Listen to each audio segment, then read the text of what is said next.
দিদা নমস্কার, কেমন আছো? এই আর কি কোনো মতো আরে গরমের বাইরে কি করছো তুমি? ও খাবো না আমি। এই নিয়ে আছিস? হ্যাঁ। শোন, আমার ছেলে নাই, দুটো পয়সা ধরি তাই ওষুধ খেয়ে দেখো পাখার অবস্থা। কি করে হয়েছে এটা? কি করে হয়েছে এটা? দেখে দেখো, দেখো ওই ঠান্ডা নিচে ডাউন করো, ডাউন করো, ডাউন করো। সেটা কি করে হয়েছে? চুল করছি তাই হয়েছে।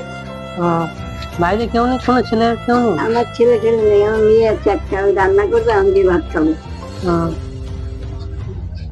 ঠান্ডা জলটা দিই, তা থাকতে বা খান। না, এটা তোমার জন্য, তুমি খাও।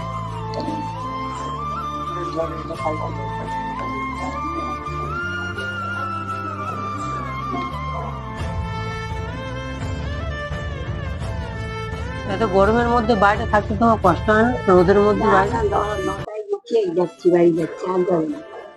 পয়সা না তুমি যাবে, প্রতি সপ্তাহে 500 টাকা ওষুধ খেয়ে যাবো, মাসে 2000 টাকা। তোমার মানে এই টাকা ওখানে কি করে ইনকাম করো মানে? তোদের কাছে চাই, ছেলেদের কাছে, ছেলেদের একটু জল খাই, ঠান্ডা জল এটা। হ্যাঁ হ্যাঁ। হ্যাঁ দেয় বলো, আমার খেতে হয় না, আমার দেখলেই দেয়। কিন্তু তুই আমাকে দেখে বলবি।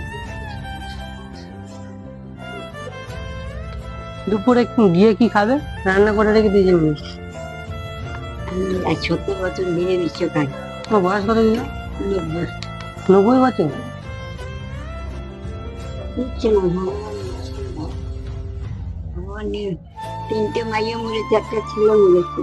ওই একটা মাইয়াই আছে, ও দুটো খেতে যায়, জামাই চুরি ছাগার দোকানে কাজ করে, ওষুধের খরচা কোথা দিয়ে চালাবে না, বুঝলেন? সেই দিনে আমার হাত পাততে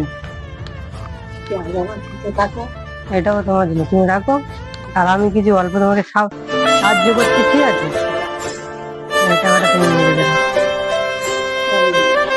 আপনাদের বাড়ি যাবে গরমের মধ্যে, কাউকে আশীর্বাদ করে যাবে, সবাইকে আমি হেল্প করতে পারছি। ঠিক আছে,